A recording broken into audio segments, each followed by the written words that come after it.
This morning, Texas Governor Greg Abbott signed into law an effort to slow the growth of property taxes in the state. The new law requires cities to get approval, any voter approval for any property tax increase over 3.5%. It's just the latest of a slew of bills he signed into law this week over the legislative session now that it has ended. We're now joined live by Governor Abbott to talk about some of these new laws and how they can impact your lives. Hey, Governor, thanks for joining us. Oh, my pleasure. Thank you.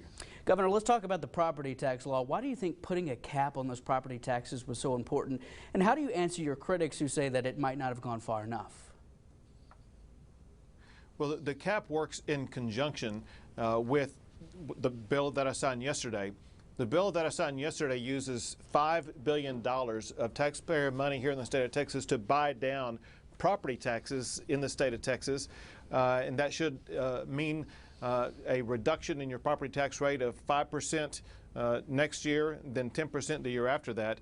And then the bill I signed today puts a limit on the ability of taxing authorities like cities, counties, or school districts from being able to raise your property taxes more in the future. What that means, it will ensure that the property tax reduction that I signed into law yesterday will not be eroded by rising local taxes. All right, Governor. Another big issue is House Bill 3, which you signed into law Tuesday. It changes the way teachers are paid and how much money schools get from the state. Now, after steep budget cuts and serious questions about the state's finance system, what changed during the session?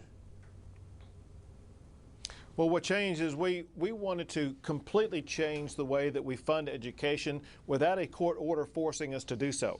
And we accomplished several things. One is we were able to provide a teacher pay raise, but also in addition to the teacher pay raise, provide additional funds for teachers to put them on a pathway to a genuine profession where some teachers may be able to earn up to a six-figure salary.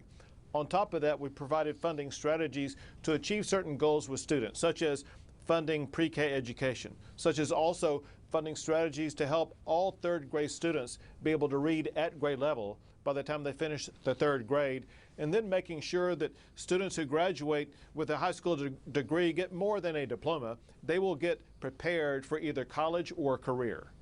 All right, Governor, probably the most thing getting all the national attention is your video for the lemonade stand laws. The question is, did your daughter ever have a lemonade stand? I thought that video was pretty cool.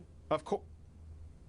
Yeah, my daughter had one. I had one. Plenty of kids in Waco have had lemonade stands, and as did some kids in Tyler, Texas, where the police shut down these kids from being able to have their lemonade stand. That required us to pass a law in Texas making clear that if you're a kid in Waco or wherever, you can have a lemonade stand this summer. Capitalism for kids. Capitalism for kids. I like that. I want to say that I tried to have some lemonade delivered to you for this interview. We couldn't make it happen, but next time we're going to have that delivered to you. All right? Cheers. Cheers. All right. Thank you, Governor, so much for talking to us and Central Texas.